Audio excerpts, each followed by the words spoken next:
Anyone remotely into console gaming instantly recognizes that signature click, the sound that heralded one of the greatest consoles ever made, the Nintendo Switch. With over 150 million units sold, it's well on its track to become Nintendo's all-time bestseller. And given its staggering popularity, it's no surprise that expectations were sky high for Nintendo's next console. Everyone wanted to know what kind of crazy innovation Nintendo would make. I love the Power Glove. But when their next console was revealed as a sequel, let's just say the fanbase was not happy about it. It's so bad. Of course, any big news Nintendo releases basically breaks the internet. But in the midst of all the drama, there's a much bigger story unfolding. One that isn't just about a console, but Nintendo's future as a company. And the Switch 2 is about a piece of the puzzle that reflects a major pivot in Nintendo as a company. Let's start with the obvious. Nintendo has never outright numbered a console sequel. We've had the Super NES, the Game Boy Color, the Game Boy Advance, but never a 2. And that was the spirit of Nintendo. They were eager to challenge industry norms, bringing in quirky innovations that were sometimes groundbreaking, and sometimes, if we're honest, baffling in retrospect. So why the safe call now? Part of it, I'm sure, is because Nintendo executives are recovering from the trauma the Wii U caused, but the way I see it, Nintendo is sending a message, one that they've been implying with their actions, but haven't officially confirmed. And it all started in 2015, with the passing of the late and widely respected CEO of Nintendo, Satoru Iwata. Now in case you don't know about Iwata, he's the closest thing to Gordon Freeman in Nintendo. He was at the right place at the right time, and saved multiple treasured Nintendo franchises. Just to name a few of his achievements, he was the developer behind Balloon Fight, wrote a faster compression algorithm for Pokemon Gold and Silver, brought Earthbound out of development hell, prototyped the first Super Smash Bros., and worked on the Switch as his last big project before passing away. In short, he was one of the founding fathers and renowned heroes of Nintendo. I don't think there are many people who would challenge his legacy even today, but there were areas Nintendo didn't explore at his time, things like theme parks, major motion pictures, or aggressive mobile gaming expansions. Fast forward to today, and that's exactly where Nintendo seems to be placing big bets. And it's been going really well. The Super Mario Bros. Film grossed over $1 billion.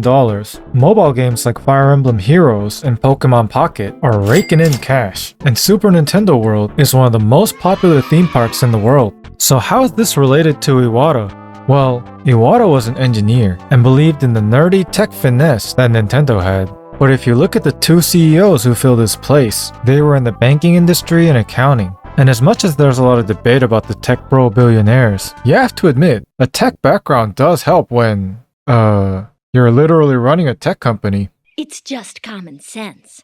But that comes with a cost. Ironically, what made Iwata save games that were stuck in development hell actually might have hindered his expertise when it came to expanding the business. And from a fan's perspective, I definitely don't have a grudge about the things Iwata didn't do, but I sure am glad they're happening now. But this obviously raises the question, what does the future have in store for Nintendo? Is Nintendo slowly transitioning away from their innovative roots? We still have innovative games like Breath of the Wild and Tears of the Kingdom, but I, for one, would have never imagined that Nintendo would outsource a remake of one of their most treasured games in the Pokemon franchise.